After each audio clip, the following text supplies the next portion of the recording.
जब भारतीय संविधान हमें विज्ञान के साथ, वैज्ञानिक सोच के साथ खड़े होने की बात करता है, भारतीय संविधान के अनुच्छेद 51G के तहत हमें इस बात का निर्देश देता है कि लोगों को ढोंग ढकोसले पाखंड अंधकार से निकालकर वैज्ञानिक सोच के साथ समाज को खड़ा करने की आवश्यकता है। अगर समाज को वैज्ञानिक सोच के साथ खड़ा करने की आवश्यकता है और हम इस बात को कहते हैं कि संविधान के अनुच्छेद 51G के तहत हमें ढोंग ढकोसले पाखंड से दूर होकर वैज्ञानिक सोच के साथ आगे बढ़ना है, तो धर्म के नाम पर दुकान चलाने वाले लोगों के पेट में दर्द होता है।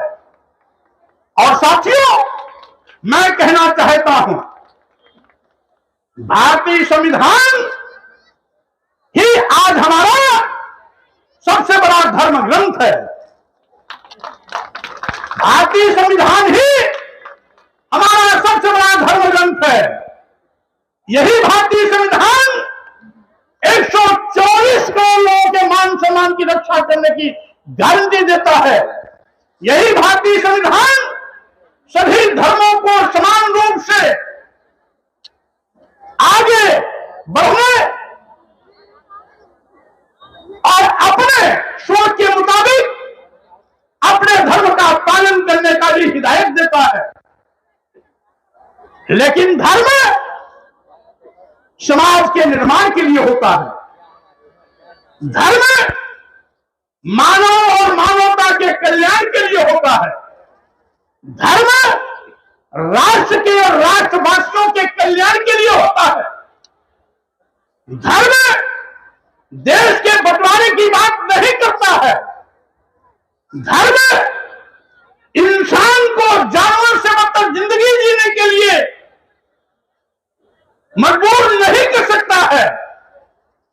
धर्म समाज को जात पात छुआछूत ऊंच नीच में बांटने का पाप नहीं कर सकता है।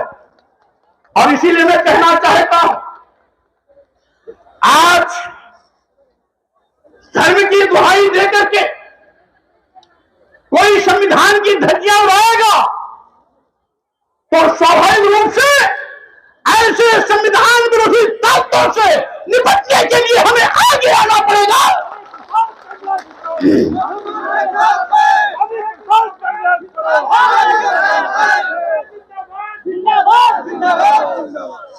क्योंकि अगर कोई संविधान से खिलवाड़ करने की कोशिश करता है तो देश के 140 करोड़ लोगों के मान और सम्मान से खिलवाड़ करने की वो जरूरत कर रहा है। इसीलिए आज हमें कहना चाहते हैं, हम तो वही बात करते हैं जो भारतीय संविधान हमें इंगित करता है, जो भारतीय संविधान हमें निर्देशित करता है। लेकिन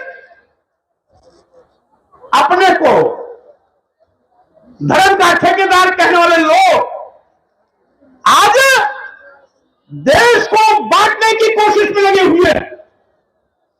जब भारतीय संविधान हमारे देश को संप्रभु राष्ट्र भारत के रूप में मान्यता दिया है, हमारा भारत राष्ट्र एक संप्रभु राष्ट्र है, तो वो कौन से देशद्रोही ताकतें हैं जो भारत को हिंदू राष्ट्र बनाने का पाप करने की बात करते हैं? यह देश तो कभी हिंदू राष्ट्र था ही नहीं। यह कभी वैदिक युग था, कभी जैन धर्म था, कई हजार साल तक बौद्ध धर्म भी था, और उसके बाद ब्राह्मण धर्म भी था, लेकिन हिंदू धर्म तो कभी था ही नहीं।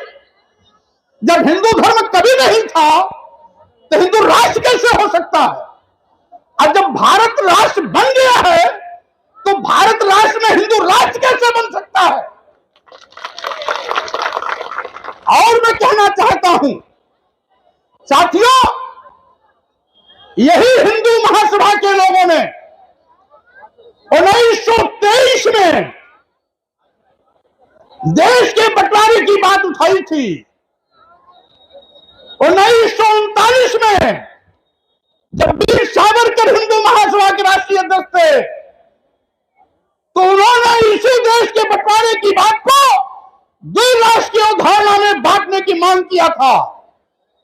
देश आजाद हुआ 1947 में, तो उसी हिंदू महासभा के दबाव में इस देश के दो टुकड़े हुए, एक पाकिस्तान बना, एक भारत बना।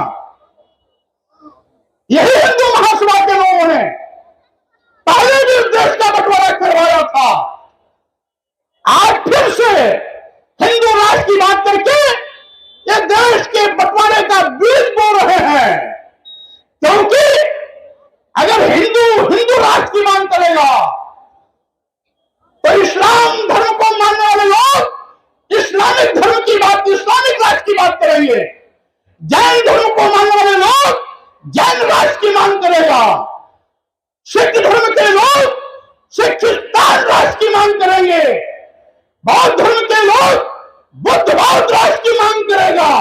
इसलिए हिंदू राष्ट्र का बीज बोने वाले लोगों, सावधान हो जाओ, तुम्हारे देश के बंटवारे की साजिश नहीं चलने पाएगी।